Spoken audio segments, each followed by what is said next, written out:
Hello everyone, मैं हूं ममता माली and आप सभी देख रहे हैं सैनी एजुकेशन वीडियोस। आज हम पढ़ेंगे क्लास 10th मैथ से एक्सरसाइज है आपकी 8.2 जिसका एग्जांपल 6 पढ़ेंगे।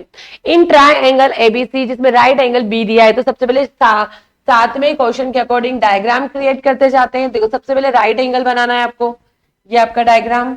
उसके बाद आपको क्या बनाना है, एंगल बी जो होगा आपका राइट एंगल होगा, ए बी आपको 5 centimetre and angle A C B, आप सी को नोट करना, सी बीच में आ रहा है यानी कि एंगल सी की बात हो रही है 30 डिग्री।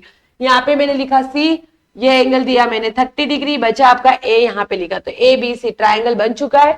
अब आपको determine the length of sides BC and AC, BC and AC find करना है। ए बी आपको दिया है 5 सेंटीमीटर, ये आपको दिया है 5 सेंटीमीटर, आपके पास बीसी नहीं है, एसी नहीं है, तो ये क्या होता है आपका परपेंडिकुलर, ये होता है हाइपोटेनियस एंड ये होता है आपका बेस। अब ये क्वेश्चन, ऐसे क्वेश्चन आप करोगे कैसे, जैसा एक ही चीज पता होती है, जैसे कि या तो आपको हाइपोटेनियस पता होगा, बेस पता होगा, परपेंडिकुलर पता होगा। इस क्वेश्चन में आपको परपेंडिकुलर पता है। अब आप जानते हो रिलेशन क्या होता है, देखो P B P H H B, ठीक है, ये होता है आपका फॉर्मूला, पंडित बद्री प्रसाद हरि हरि बोले, ये ट्रिक है याद करने की, ठीक है। अब फॉर्मूला देखो, आपके पास परपेंडिकुलर है, बेस नहीं पता, हाइपोटेनस नहीं पता है, ठीक है। अब आप क्या करोगे, कुछ वाले फॉर्मूले में रिलेशन होता है। देखो परपेंडिकुलर आपका एक तो होता है साइन में, ये देखो पी अपॉन ए, साइन थीटा का फॉर्मूला क्या होगा,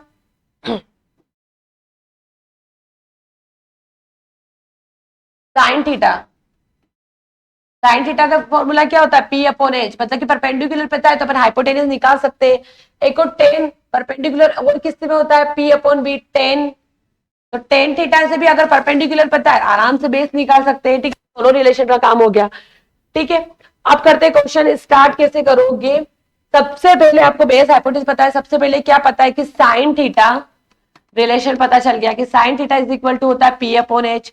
आपको यहाँ पे थीटा की वैल्यूज रखनी है, क्वेश्चन में दी है 30 डिग्री, परपेंडिकुलर कितना आपके पास 5 है, हाइपोटेनस कितना है आपको नहीं पता है यानी कि ऐसी। अब यहाँ पे आपको साइन 30 की वैल्यू रखनी है, तो आपको चाहिए कि साइन 30 की वैल्यू चाहिए कि, तो साइन की वैल्यूज बनाते हैं।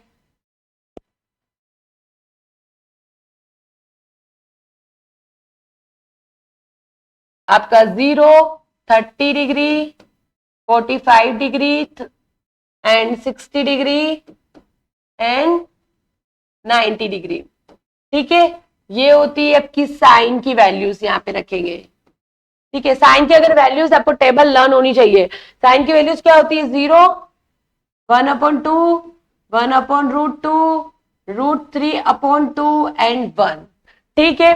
साइन की वैल्यूज होती है, साइन 30 की वैल्यू कितनी होती है 1/2, तो मैं यहाँ रखूंगी 1/2, 5 AC, ऐसी इज इक्वल टू कितना मिलेगा मुझे, क्या 10, कैसे मिला, क्रॉस मल्टीप्लीकेशन करना है क्योंकि बीच में इक्वल लगा है, ठीक है, बीच में इक्वल लगा है तो आपको क्रॉस मल्टीप्लीकेशन करना है, ठीक है। 1 AC ऐसी, 5 2 10।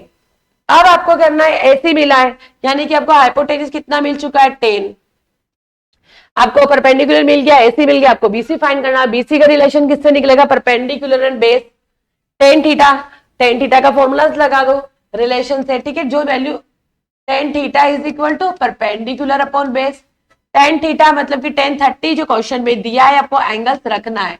परपेंडिकुलर आपको पता है 5, बेस आपको पता है क्या, बेस नहीं पता है यानी कि बीसी। अब आपको चाहिए कि 1030 की वैल्यू, तो देखो इसी क्वेश्चन में मैं आपको 10 की भी लिख के बता देती हूँ, ठीक है। यहाँ पे 10 की लिखोगे तो 0, फिर होती है आपकी 1/√3, फिर होता है आपका 1√3 एंड नॉट डिफाइंड, ठीक। 10, अब 1030 की वैल्यू चाहिए मतलब कि 1/√3, ठीक है। 5 BC, क्रॉस मल्टीप्लीकेशन दो क्योंकि बीच में इक्वल लगा है, तो BC इज इक्वल टू कितना मिला मुझे 5√3, ठीक है। AC एंड BC की वैल्यू फाइंड हो चुकी, यही आपका क्वेश्चन है। आई होप आपको ये क्वेश्चन समझ आया होगा। नेक्स्ट एग्जाम्पल नेक्स्ट वीडियो में पढ़ेंगे।